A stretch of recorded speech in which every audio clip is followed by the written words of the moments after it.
buenas tardes, yo soy Daniel Morales, este es su programa El Escenario y hoy vamos a platicar con Alejandra Balboa.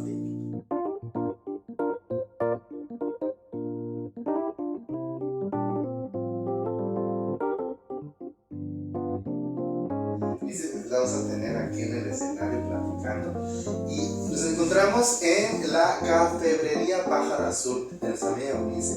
Tienen que venir a visitarla en el Paseo de las Olgas, enfrente del estacionamiento de la Concha Acústica, muy cerca del Instituto Campechano, para todos los estudiantes de Ciencias de la Comunicación que están buscando un espacio para hacer tareas, para tomarse un cafecito, para venir a ver libros. Miren cuánta variedad hay y pues que vengan aquí. Está abierta en las mañanas y en las tardes y es un lugar muy agradable. Aquí en este espacio para leer hay aire acondicionado, está el cafecito rico y todo, y un espacio muy alegre, muy agradable, sobre todo tranquilo.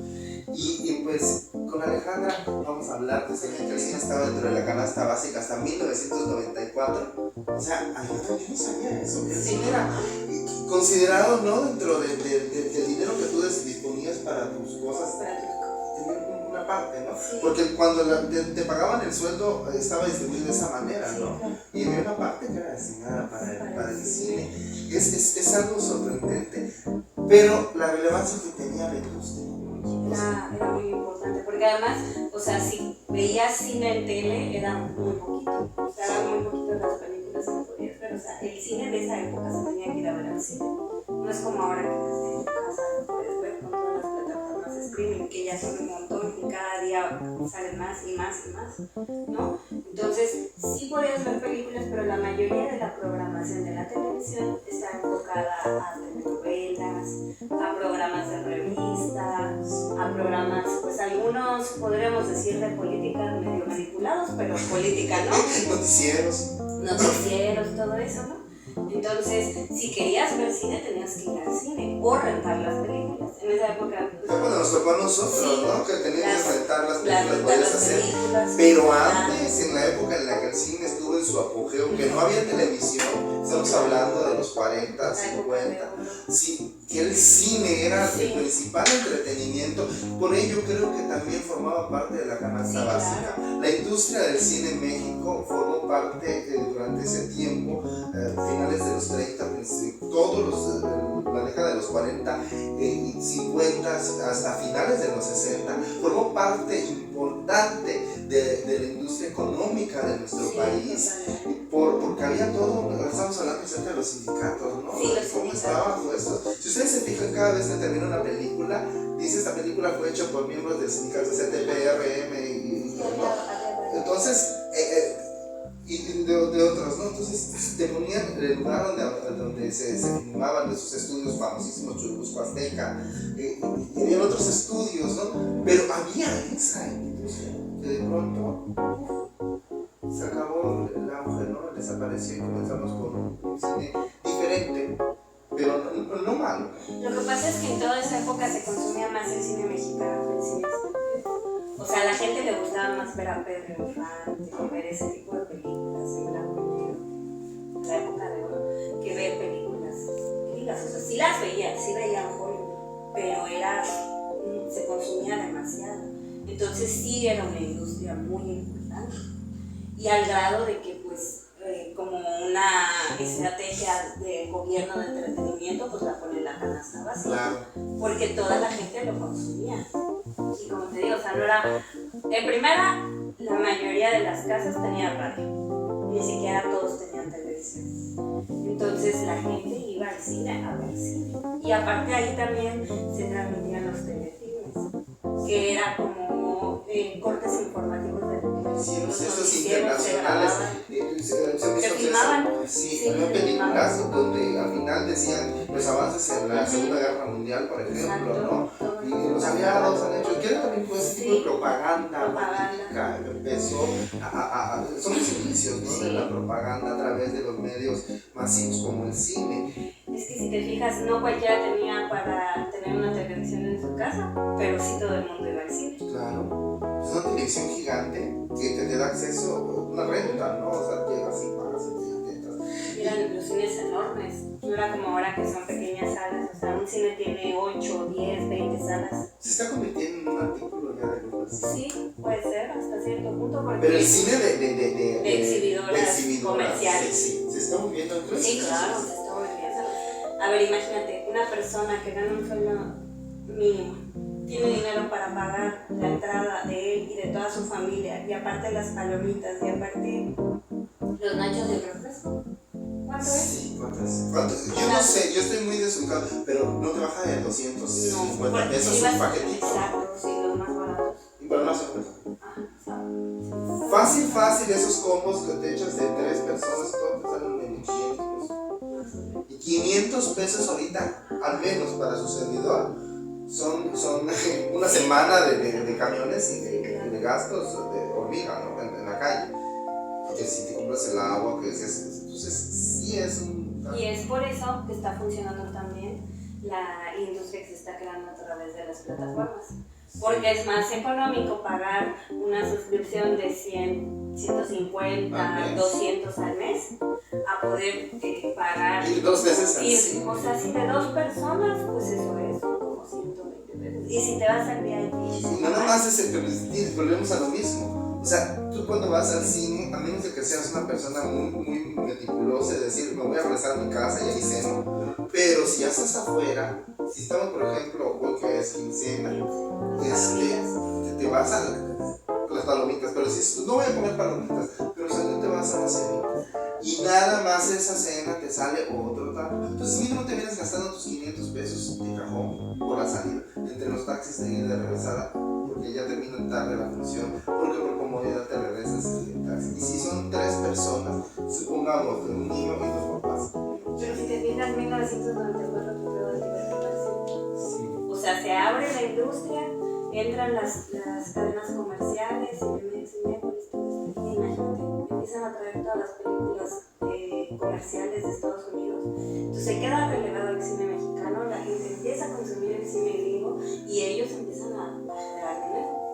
Entonces, a veces por eso decían, en realidad el Tratado de Libre Comercio nos benefició o nos perjudicó. Porque la industria era de verdad, o sea, importante. Era muy importante. Yo conozco a gente que vivió del cine súper bien. O sea, súper bien, sobre todo en la época de los 50. Entonces, esta apertura que se dio con todo esto, por ejemplo, ahorita que estamos hablando del Tratado de Libre Comercio, donde pues, intercambios, ¿no? Dejamos esta círculo, esta burbuja que teníamos, que no era tan burbuja, porque definitivamente todo el contenido y todos los productos de Estados Unidos y de Canadá entraban de manera indirecta, ¿no? Pero ahora tenían ya libre paso, libre tránsito, libre consumo, por ejemplo, de contenidos como para películas, ¿no? ¿Tú crees que esto sí impactó duramente a la industria? Fue uno de los alicientes para darle. Porque pues tenemos también el hecho de que empezó esta era de la renta de películas, ¿no? Desde los 80, finales de los 80, empezamos con las beta, luego las VHS, luego vienen los DVDs, los Blu-ray. Y entonces, ¿tú crees que esta renta que hizo esa facilidad fue uno de las causas, de los motivos por los cuales la industria del cine se vino abajo? Y luego el tratado, la competencia, no estamos preparados para la competencia. Definitivamente no. Y porque sobre todo, o sea, la cantidad de dinero que invierte una película de Hollywood a la cantidad de dinero que puede invertir una película mexicana, no hay comparación. O sea, son películas con muchísimo presupuesto. Entonces, en las que puede bajar un ovni, en las que, o sea, efectos especiales muchísimo más elaborados, pero además, si hablamos de que no sé el porcentaje, desconozco las cifras, y para esa época, para los 90, bueno, desde ya de los 70, empezó a haber un financiamiento gubernamental para las películas, ¿no? Empezaron a haber estos fondos para el cine, para incentivar la industria, y creo que, a diferencia de Estados Unidos, que la mayoría de la industria es comercial y barata. Entonces, el dinero que entra por ahí es de alguien que le conviene porque va a recibir dinero. En cambio, aquí era dinero que se agarra del gobierno y que pues saca tu producto y es más artístico, es más... Es lo que te iba a decir. O sea, siento que México empezó a competir tal vez a nivel de historia, pero también hubo una época del auge del video home. y sobre todo también, por ejemplo, muchas de esas películas de videojuego económicamente eran redituables. ¿Por qué? Porque eran películas de bajo presupuesto, que como le dicen eran en video, no se filmaba, porque también, o sea, el filmar, evidentemente, el costo era muchísimo mayor, ¿no? O sea, sí, o sea, era revelar, o sea, cada rollo, la iluminación, o sea, era completamente diferente. Entonces estas películas eran muchísimo más económicas, eran hechas con cámaras de video, la edición era mucho más sencilla, era de más bajo costo y además se exportaba. Porque todas las personas que vivían en Estados Unidos, que se habían ido de mojados, indocumentados, todo esto, consumían ese cine. Entonces viene, o sea, como un auge del cine comercial de video home, pero porque era muy redituable, o sea, ganaban muy bien haciendo eso. Y ahorita, fíjate que con la tecnología que ahora puedes grabar una película, pues hay hasta una variante del cine que se graba con celular. Con celular. Sí, hay cursos, ¿no? Sí, claro. Cursos de edición en celular, efectos especiales con celular. De hecho, este programa lo hacemos con celular y se edita con celular. Y no, a lo mejor estamos limitados para ciertas cosas, pero si nos vamos a los 90, es muy buena la calidad que termina con el producto. Actualmente los celulares, por ejemplo, un iPhone ya no le piden a una cámara profesional. Así es. Y eso, entonces sí es sorprendente cómo hemos avanzado. Y ahorita que estás hablando del videojuego, que también fue en su momento tuvo un auge grande y que ahora muchos retoman como la nostalgia, ¿no? de grabar esa forma de recorrido sin necesidad de hacer cortes. Hasta se volvió cine de culto. Exacto. Al paso de los años es así, cine de culto. Sí, nosotros hacíamos cine de culto en la escuela, ¿no? Sí. Cuando venían a hacer trabajos así lo hacíamos. Pero fíjate, ahorita que te iba a preguntar, porque con esto del asunto de las plataformas, buscando siempre las películas, a veces te ves las portadas así como que ves un libro y te atrae, ¿no? O sea, qué padre, está interesantísimo. Pues el libro lo tienes que leer, ¿no? Y como lo vas leyendo te vas adentrando en el contenido, pero la película nada más ves 5 minutos y dices tú, no quiero, ¿no? Entonces, hablando de videojuego, ahorita en comparación hay muchas películas de bajo presupuesto que se están vendiendo a través de las plataformas y se están producciones originales pagadas por las plataformas o casas productoras independientes que se lo venden a las plataformas. Y aparte, por ejemplo, ahora lo que te ahorras técnicamente es el DCP, porque ya no hay... ¿Qué es el DCP? El DCP es un formato en el que puedes proyectar el cine. O sea, ahora los proyectores de cine, como ya no son de cinta, de como era antes de latas, ahora son a través de DCP, que tienen una calidad mayor. Es como si fuera el proyector de los proyectores de acetatos. Exacto, lo equivalente al cine es el DCP. Entonces es muy caro, ¿no? Así que ahora ese proceso te lo ahorras y ya va directo a tele, entonces ya no tienes que pagar un DCP. Si no tienes que hacer la grabación, si ustedes se fijaban antes el experimento que era antes de las plataformas, que te metías y veías esas páginas donde veías todas las películas, que a veces hasta la película la estaban estrenando y ya la tenías. Entonces tenía los subtítulos en hindú, ¿cómo se llama? En finlandés o en algún otro